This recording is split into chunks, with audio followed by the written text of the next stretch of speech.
Jebediah Kane hadn't spoken more than 5 words to another soul in weeks. He didn't come to Redstone Crossing for conversation. He came for oil, nails, salt, and solitude.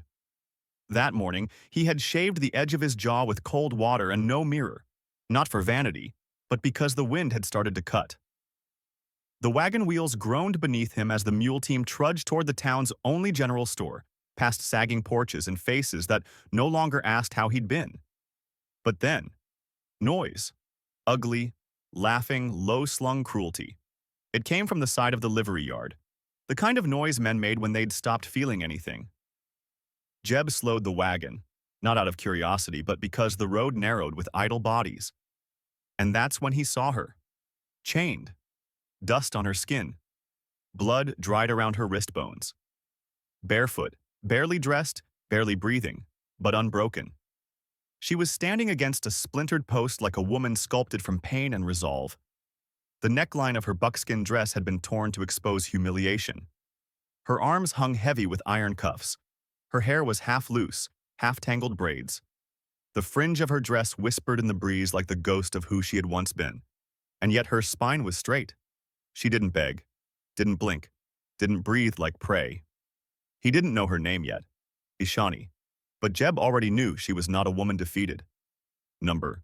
She was a woman abandoned by her people and punished by the others. A widow. Left behind by war, by tribe, by country. They said she was the last of her family. Her husband, a scout for the Confederates, had died in a skirmish that made no newspaper. Shot in the back by his own superior for disobeying an order to burn a village. She had refused to remarry. Her tribe branded her cursed. And now, she was for sale like a tired horse. The auctioneer sneered at her silence, trying to stoke up offers by mocking her pride. 3 days and not a word, not a tear. Hell, she won't even kneel. Maybe she don't bleed like the rest of us. Some men laughed. Some spit. One reached out to touch her cheek. She didn't flinch. She didn't even look. Jeb's jaw tightened. His palms itched. He'd seen prisoners like this during the war. Men who'd watched their towns burn. Women who'd buried children in shallow graves. What haunted him now wasn't her suffering. It was her stillness. That kind of stillness only came after something inside you had been torn clean out and stitched back together with rage and memory. He should have walked away. But his feet moved toward her like they belonged to someone else. He felt his dead wife's name stir on his lips, and for one brief second, he wondered what she would have said if she'd seen this. He already knew. She would have said, "Don't leave her there." So he reached inside his coat, counted the coins he'd saved for roof shingles, a winter's worth of labor. He walked to the man with the clipboard and asked one question. "How much?" The man laughed. "For her? Hell, I'll give you a discount if you haul her out right now." Jeb didn't blink. He handed over the bills. Didn't ask for a receipt. Didn't wait for cheers. When the chain fell from Ishani's wrists, she didn't rub them. Didn't look at him. She stepped forward slowly, every step screaming with silent pain. Jeb didn't guide her. He just walked toward the wagon. She climbed in, sat beside him like she was taking her place on a funeral carriage. They didn't speak the whole ride back, but something had shifted, inside both of them. A storm was coming, one of snow and unspoken words. But before that, there was a silence that neither could name. And in that silence, Jeb knew this. He had not rescued her. He had chosen not to abandon her. And that made all the difference. If you've made it this far and still feel the weight of her silence, tell us in the comments. Was it right for Jeb to buy her freedom? Or should he have let her choose her own moment? If you believe quiet courage deserves a second chance, comment "still standing." If you don't know yet but want to see what happens next, hit like. It's the simplest way to keep their story alive. And hey, if you felt something, maybe subscribe. There's more than silence waiting ahead. The cabin at Dry Hollow was no more than 4 walls and a roof, patched too many times to count, but it had never known another woman since Claire. Now, Jebediah Kane watched from the doorway as Ishani stood just inside it, rigid as a wild creature who didn't know if the trap had already sprung. Her eyes scanned everything: the stove, the half-split firewood, the single iron bed, The ring on the shelf. She didn't ask questions. She didn't need to. Her body already knew what to fear. That night, she didn't take the cot Jeb offered. She sat near the hearth, knees drawn to her chest, coat over her shoulders like armor. She didn't sleep. Neither did he. At some point, he asked if she was cold. She didn't answer, just stared into the fire like it held, the only language left in her. By morning, she had washed her face at the basin but said nothing. Her hands trembled as she braided her hair back into something neat, something controlled, something that told the world, "You haven't broken me yet." Jeb didn't press. He fed the mule. She followed him in silence. That silence. God, it had weight. Not the quiet of contentment or choice. This was silence sharpened by humiliation, forged in places no man should have to imagine and no woman should ever be dragged through. 3 days passed, and on the fourth morning, Jeb found her in the field, beating wet laundry against a stone. Her knuckles were raw. He approached gently. "You don't have to do that," he said. "I know," she said flatly, her voice so hoarse it was more gravel than sound. She didn't explain further, and he didn't ask. But he noticed the way her wrists bled when the cuffs had come off, the way she stepped around corners like she expected something to jump out, the way she never let her back face the doorway. That night, while he fixed a drawer, she finally spoke again. "You want to know what they did?" she said. It wasn't a question. Jeb looked up from his tools, heart in his throat. "Only if you want to tell me." She stared at her hands for a long time. Then, "They brought me to a fort. Not soldiers, just men who wanted to wear a badge. They said I was property, because my husband died for the wrong side, because I didn't cry, because I spoke too clear, too proud." She looked up then, and her voice sharpened. "They made bets. Who could make me beg first? I didn't. So they tied me in the sun, took turns taking pieces of me." Jeb didn't breathe. His grip on the wood split it by accident. "I kept my name inside," she whispered, "even when they tried to burn it out." He wanted to say something, anything, but what words could touch that kind of scar? Instead, he rose slowly, took the coat from the hook, and draped it over her shoulders. His hands didn't linger. She didn't flinch. That night, she didn't sit near the hearth. She lay on the cot, still curled tight, still facing the wall, but her boots were off and the blanket was pulled up. The next morning, Jeb laid a shirt near her bed. Soft cotton, faded blue. Once Claire's. Ishani held it in her hands like it was something both sacred and foreign. She didn't wear it. Not yet. But she didn't push it away either. Outside, the first frost crusted the edges of the fence posts. Jeb worked the field with the same steadiness he always had, but he felt her eyes on his back, measuring, watching. That afternoon, she followed him to the tool shed. When he turned, she was holding the mallet, testing its weight like she'd done it 100 times. "I worked before," she said. "My father had sheep. I wasn't a wife who waited." He nodded. She didn't need permission to help. She never had. They drove posts into the soil together, side by side. Her hands were blistered by evening. But she didn't stop. That night, while he split kindling by the firelight, Ishani sat at the table sharpening a dull knife.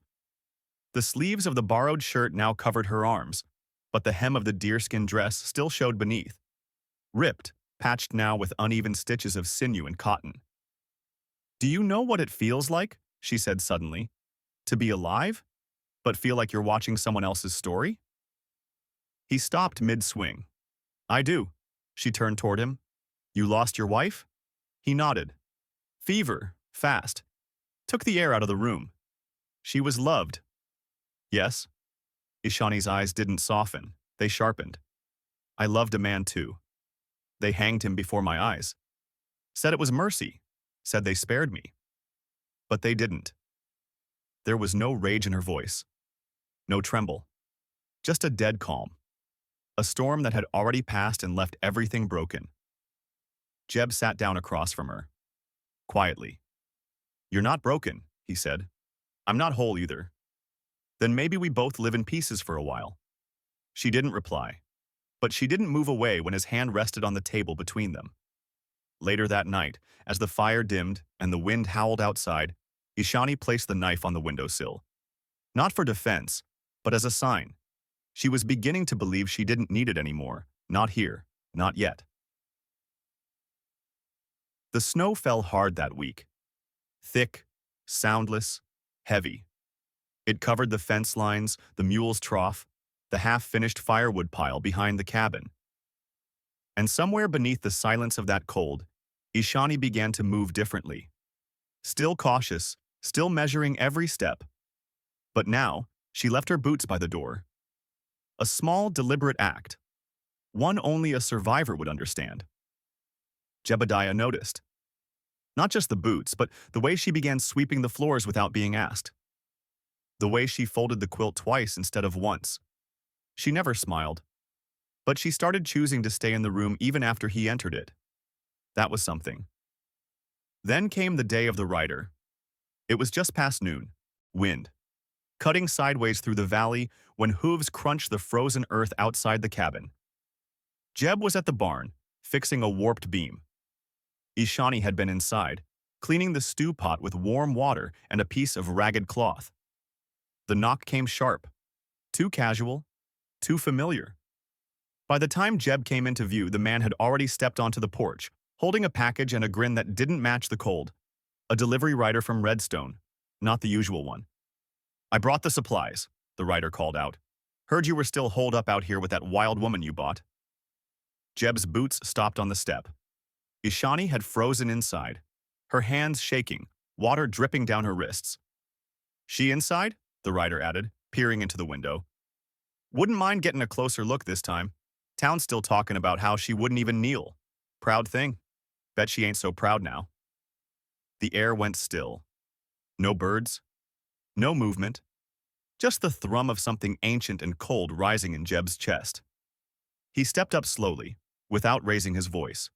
"Leave the package." The rider laughed. "You gonna keep her locked in there forever? Ain't like she's got a tribe left. Ain't like anyone's coming for her." Jeb didn't punch him. He didn't yell. He just looked him dead in the eye and said, "You speak about her again, and I'll bury you where the ground still freezes." The grin dropped. The rider backed up, mumbling something about misunderstanding and meant no offense. He dropped the parcel and left. Inside the cabin, Ishani hadn't moved. She stood beside the basin, the rag still clutched in her hands like a lifeline. Jeb walked in, not toward her, but to the stove. He took off his coat, hung it, and began stirring the embers. "I didn't open the door," she whispered, like she needed him to know. "I know." She finally looked at him. He knew my face. Jeb didn't look back. Men like him don't forget things they think they own. A pause. A long one. "They're not done with me," she said. "Are they?" He turned to her then. "Not if I have breath in me." The rage that rose in her eyes was not toward him.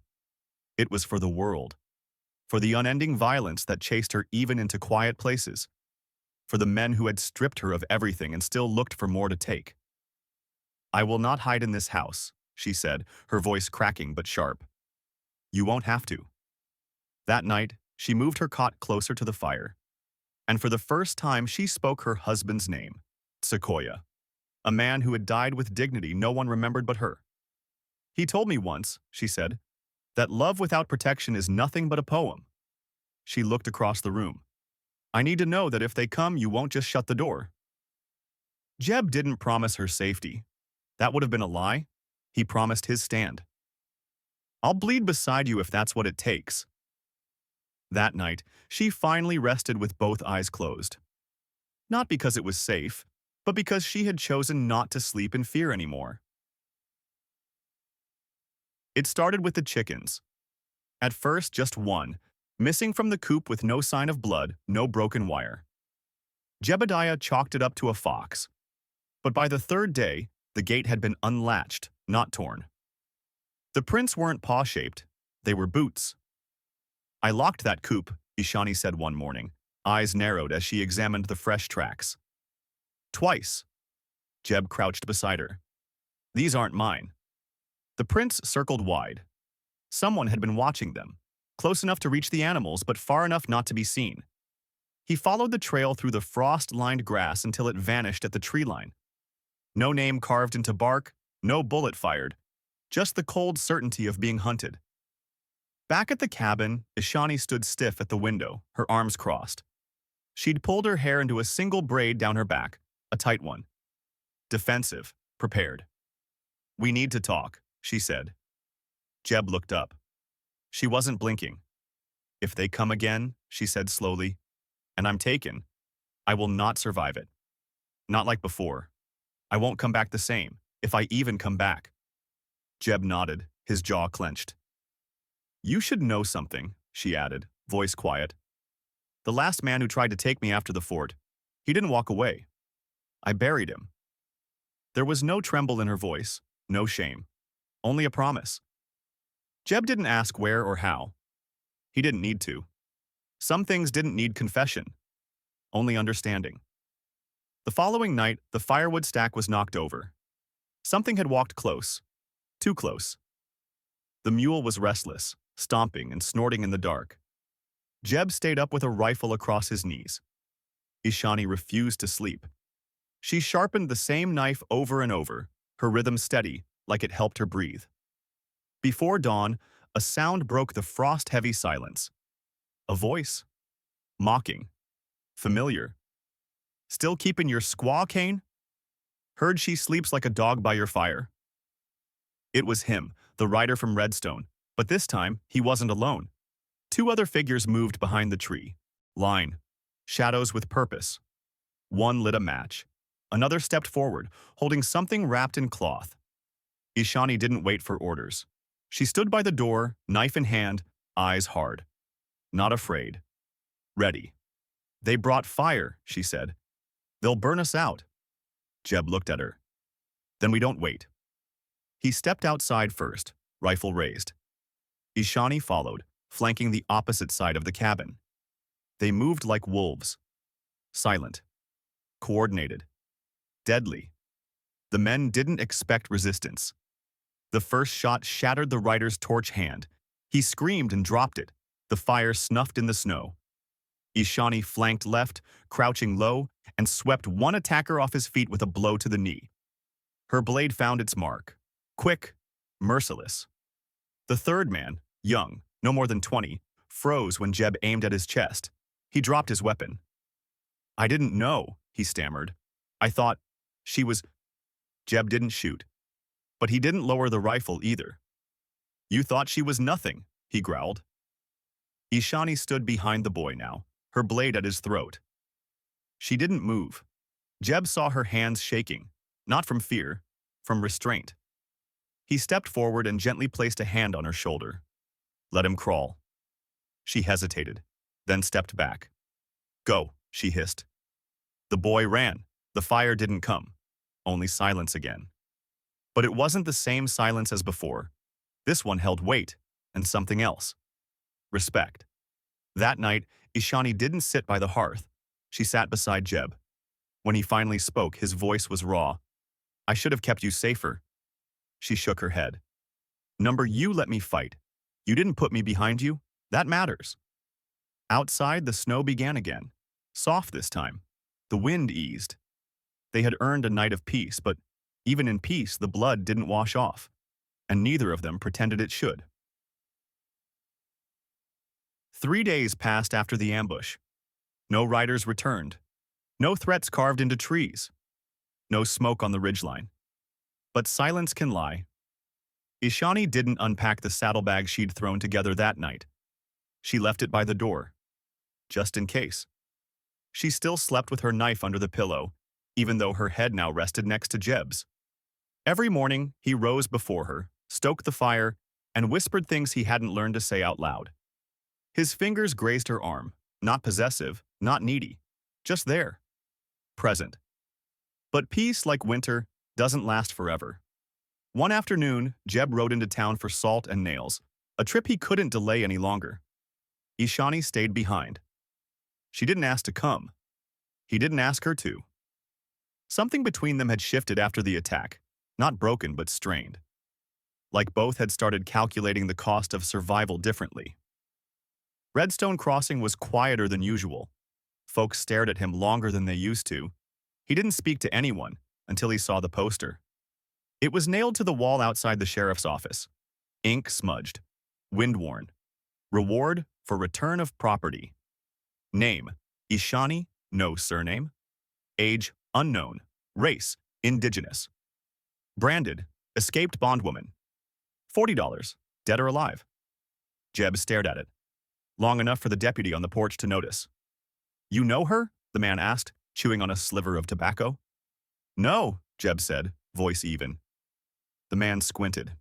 "Shame. Some folks say she's still out there, tucked away. Someone ought to bring her back. Justice, you know." Jeb nodded slowly. "Justice," he echoed, turning away. He rode hard on the way home. Harder than he should have. His knuckles bled from where he'd gripped the reins too tight. When he returned to the cabin, Ishani was out back, splitting kindling in the snow. She turned when she heard him, her braid whipping in the wind. One look at his face and she stopped swinging. "What happened?" Jeb dismounted. Didn't speak for a long moment. Then, "They put a price on your head." She didn't blink.